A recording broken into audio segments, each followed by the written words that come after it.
ஆனால் நாங்கள் கொடுக்குற டிவிடெண்ட்டுங்கிற ஒரு போர்ஷன் எங்களுடைய தொழிலை அவங்களுக்கு தகுந்த மாதிரி நாங்கள் மாற்றிக்கிறோம். Okay ma'am. சஸ்பென்ஸாக பண்ணுறதுக்கு நாங்கள் அலோவ் பண்ணுறதில்ல. ஓகே. தினமும் கட்டுற வாடிக்கையாளர்கள் கூட எங்ககிட்ட இருக்காங்க.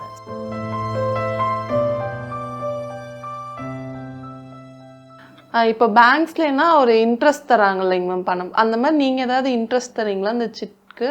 அது எப்படி ஃபிக்ஸ்? ஐ மீன் இப்போ பேங்க்ல நீங்கள் டெபாசிட்னு போகும்போது இந்தந்த கேட்டகரிக்கு, ஐ மீன் ஒரு சீனியர் சிட்டிசன்ஸ்க்கு ஒரு கேட்டகரியில் ஆஃப் இன்ட்ரெஸ்ட் வந்து மாறுபடும். நார்மலாக மிடில் ஏஜில் இருக்கிற பர்சனுக்கு ஒரு இன்ட்ரெஸ்ட் ஆஃப் மாறுபடும். சிட்டில் வந்து இன்ட்ரெஸ்ட் வராது. சரிங்க. ஆனால் நாங்கள் கொடுக்குற டிவிடெண்ட்டுங்கிற ஒரு போர்ஷன் உங்களுக்கு வந்து சேரும். சரிங்க மேம். எக்ஸாம்பிளாக ஒரு லட்சம் ரூபாய் சீட்டுங்கிறது வந்து நீங்கள் மொத்தமாக 1 லட்சம் கட்ட மாட்டீங்க. சரிங்க மேம். அதில் 86,000ங்கிற ஒரு 86,000 ரூபாய் நீங்கள் கட்டுறீங்கன்னா நான் வந்து ஒரு 14,000ங்கிறது வந்து உங்களுக்கு நீங்கள் சீட்டு போடுறதுனால நாங்கள் உங்களுக்கு ஒரு டிவிடெண்ட்டுங்கிற நேமில் நாங்கள் கொடுப்போம். Okay ma'am. ஸோ நீங்கள் அந்த இடத்துல லம்சமாக கொண்டு போய் டெபாசிட் பண்ணுவீங்க. பட் நாங்கள் இங்கே நீங்கள் கொடுக்குற சின்ன சின்ன அமௌண்ட்டுக்கு கூட நாங்கள் வந்து லாபமாக தான் உங்களுக்கு அதை கொடுக்குறோம். ஓகே. இப்போ இப்போ 86,000 அப்படி சொல்கிறீங்கல்ல, மாதம் பிரித்து தரலாமா இல்லை ஒரே டைம் கொடுக்கணுமா? மாசத்துல ஒரு தடவை நாங்க வசூல் பண்ணுவோம். சரி. சிறு தொழிலில் இருக்கிறவங்க, கூலி வேலை செய்யறவங்க, இந்த மாதிரி காய்கறி விற்கிறவங்க, இவங்கெல்லாம் பாத்தீங்கன்னா தினமும் கட்டுற வாடிக்கையாளர்கள் கூட எங்க கிட்ட இருக்காங்க. சரி. மாசத்துலயும் கட்டுறவங்க இருக்காங்க.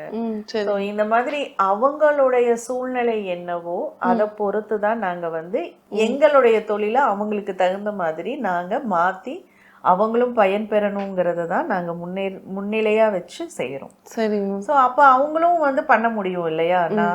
நாங்கள் ஒரு கட்டமைப்புக்குள்ளே இருந்தோம் அப்படின்னா அது அந்த மாதிரியான தொழிலாளர்களுக்கோ இல்லை காய்கறி விற்கிறவங்களுக்கோ வந்து யூஸ் ஆகாமல் போயிடும். அப்போ நாங்கள் எங்களுடைய வாடிக்கையாளர்கள் வந்து எல்லாருமே எப்படி இருக்கணும்னு நாங்க முடிவு பண்றது இல்ல. சரி. அவங்க வந்து சிறப்பான ஒரு வாழ்க்கைக்காக பண்றாங்க. அவங்க வாழ்க்கைய ஒரு சின்ன சின்ன சேமிப்பு மூலம் கொண்டு வராங்க. ஸோ அதை நாங்க சிறப்பா அவங்களுடைய பணத்தை பாதுகாத்து கொடுக்கறதுக்காக எங்களுடைய தொழிலை அவங்களுக்கு தகுந்த மாதிரி நாங்க மாத்திக்கிறோம். Okay ma'am. இப்போ உங்க சிட் ஃபண்ட் இந்த கம்பெனியில் வந்து இப்போ நாங்கள் ஒரு சீட்டு போடணும் அப்படின்னா அதுக்கு என்ன ப்ரொசீஜர், என்ன ஃபார்ம் ஃபில் பண்ணி தரணுமா, அதெல்லாம் மட்டும் சொல்லுங்கள். கண்டிப்பாக ஃபார்மாலிட்டிஸுங்கிறது எல்லா இதுலேயுமே இருக்கும். நீங்கள் போடும்போது உங்களுடைய ஆதார், பேன், ஃபோட்டோஸ் இது எல்லாமே நீங்கள் கொடுக்குற மாதிரி இருக்கும். சரிங்க மேம். எங்களுடைய ஃபார்மேஷனில் பார்த்தீங்கன்னா வீட்டுக்கு இப்போ வீட்டில் ஒரு ஹஸ்பண்ட் போடுறாங்கன்னா ஒரு ஒய்ஃப் கிட்ட, அந்த ஒய்ஃப் கிட்ட நாங்கள் கண்டிப்பாக சைன் வாங்குவோம். Okay ma'am. ஏன்னா யாருக்கும் தெரியாம இத சஸ்பென்ஸா பண்றதுக்கு நாங்க அலோவ் பண்றது இல்ல.